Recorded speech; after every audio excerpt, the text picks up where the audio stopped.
Chers amis, Shabbat Shalom, nous arrivons aujourd'hui à la paracha Chukat, la paracha de Para Aduma, la vache rousse, et dont les cendres mélangées à l'eau vive et normalement doivent purifier tout ce qui était en contact avec le mort, avec le met.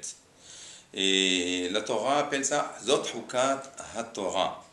Et le Or HaChaim HaKadosh, dans son commentaire, il dit la chose suivante: pourquoi cette mitzvah a été définie comme n'a pas été définie finalement comme le décret de la pureté, le décret de l'impureté, c'est-à-dire hukat atuma, hukat atahara. Mais la Torah, elle dit hukat haTorah, alors qu'elle parle de la pureté et de l'impureté. Le Midrash Rabbah, à ce propos, nous dit la chose suivante, je lis: Zot hukat haTorah, miten tahor mitame pasuk be'Iyov, halo ehad, Avraham miterah, Hiskiyahu mi'ahaz, Yeshayahu mi'amon, Mordechai mi'shimei, David mirut, ça je l'ajoute, il n'est pas écrit dans le Midrash. Mais Israël, c'est écrit dans le Midrash, Israël, mitor umot haolam. Haolam abba, mitor haolam hazé. C'est-à-dire, le Midrash Abba nous dit, et rapporte un verset de Job qui dit: Miten tahor mitame, qui fait sortir le pur de l'impur, n'est-ce pas le un, c'est-à-dire Echad, l'unicité de Dieu, c'est-à-dire Akadosh Baruch Hu seul. Et Abraham est sorti de son père idolâtre Terach. Hiskiyahu Amelech, qui était tzaddik, est issu de Ahaz, qui était un roi infidèle et très très méchant, très rachat. Et le prophète Yeshayahu est issu de Amon, qui était aussi rachat. Mordechai tzaddik, le fameux Mordechai de la Megillat Esther, est issu de Shimei, Shimei ben Gera, qui a insulté David Amelech. Et Israël est issu de peuples païens, de Terah, qui était idolâtre.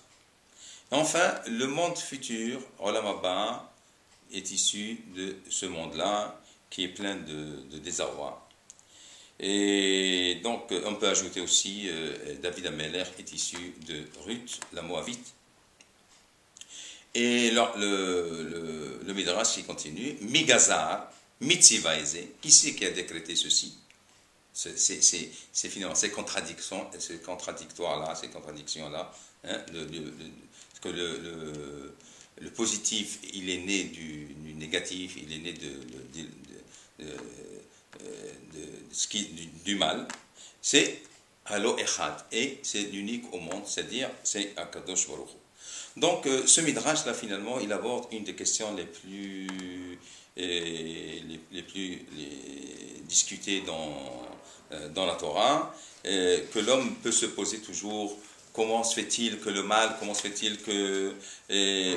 peut émerger du bien? Comment se fait-il que le positif naît de l'impureté, naît de négatif? Comment se fait-il, par exemple, que le rachat, que le tzaddik est issu du rachat? Toutes ces questions, toutes ces contradictions-là, finalement, que nous nous posons vis-à-vis de cette mitzvah de Para Aduma, finalement, nous amènent à reconnaître nos limites, les limites de l'intelligence humaine, finalement. Nous sommes limités, on ne peut pas tout comprendre, notre esprit humain est limité, et donc ces contradictions ne peuvent pas être résolues que par, finalement, l'unicité de Dieu.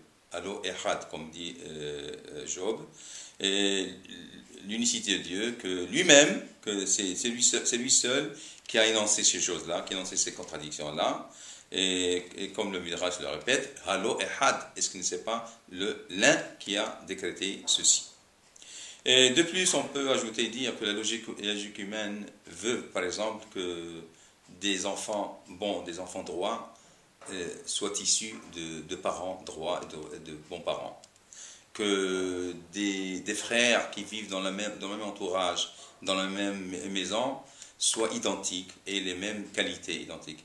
Ceci n'est pas le cas, on le sait d'ailleurs. Et on peut dire aussi que des peuples civilisés, par exemple, ou des peuples qui sont en progrès et qui ont fait des progrès, et la logique veut que ces peuples-là rayonnent dans le monde entier et amènent des valeurs humaines et soient humanistes. Alors que nous savons, malheureusement, l'histoire nous a montré que c'est le contraire, que ces peuples-là, qui soi-disant étaient humanistes, étaient très civilisés, sont devenus les peuples les plus destructeurs, comme nous avons vu dans notre époque. Donc la volonté divine seule, finalement, est capable d'une telle création-là, de ces contradictions-là, et de faire émerger, par exemple, le pur de l'impur, le mal du pire. Et cette volonté, finalement, se révèle seulement dans la Torah. C'est pour ça qu'on appelle ça Zot Hukat Torah, comme on a posé au début, et non pas Zot Hukat, voici le décret de la pureté et de l'impureté. Zot Hukat Torah. Que seule cette volonté d'Hachem, c'est elle qui est, cette parole de la Torah, c'est ce qui donne la résolution, c'est-à-dire la solution de ces contradictions. Il faut savoir que notre esprit et notre intelligence humaine n'atteint pas, c'est-à-dire cette solution-là, elle n'est pas atteignable par notre intelligence humaine. C'est pour ça que la Torah appelle, la paracha s'appelle Zot Hukat Torah. Shabbat Shalom.